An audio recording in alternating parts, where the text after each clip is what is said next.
أصدقائي الأعزاء، أهلا بيكم في فيديو جديد. جالي رسالة أكتر من مرة، ناس كتير كانت دايما بتسألني فترة لما أنا كنت بعمل فيديوهات في العربية بس.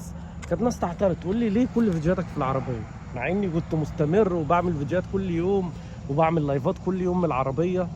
الناس قفلتني وخلتني أبطل أعمل فيديوهات من العربية. ناس في الوقت الحالي بيقولوا لي ليه ما تغيرش محتواك وتخلي محتواك رد على أسئلة زي التيك توك. بصراحة الفكرة، وانا قاعد كده جات لي لحظة كده، لحظة تخيلية، تخيلت ان انا بدأت اعمل اسئلة اللي هي زي الاسك واسك مي، وان انا ارد على الناس وارد على اسئلة على التيك توك. فتخيلت مثلا بعض الاسئلة اللي ممكن تجي لي برؤيتي للاسئلة اللي الناس بترد عليها. مثلا سؤال: هو انتوا بتاكلوا بايديكم اليمين ولا بايديكم الشمال في امريكا؟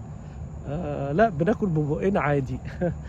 سؤال مثلا، حد هيسألني يقول لي هو سوبرمان عايش في أمريكا في نيويورك بجد؟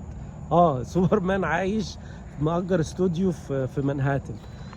ممكن حد يقول لي والله يا جماعة، يا ترى انتوا بتصلوا في أمريكا ولا لا؟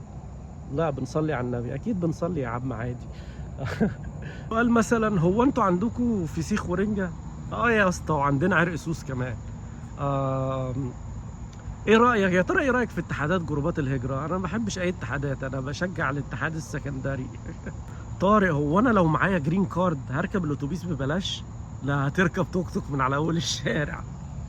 مره سحابه قالت لي سحابه تيجي نرتبط، قالت لا خلينا سحابه احسن. اسئله مثلا، تخيلت مثلا يقول لك يا ترى عم ميسو ولا جيمي احسن في فيديوهات الاسئله؟ بصراحه انا ردي ساعتها ممكن يبقى على حسب الولايه.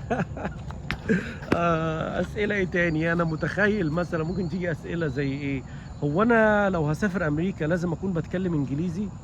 لا، عادي، اتكلم فيومي وهتعدي عادي. طبعا يعني يفضل ان انت تكون بتتكلم انجليزي، هيسهل عليك في فرص العمل.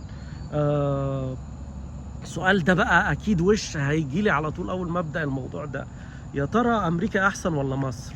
لا، بنها العسل. عشان انا بحب بنها. شكرا ليكم.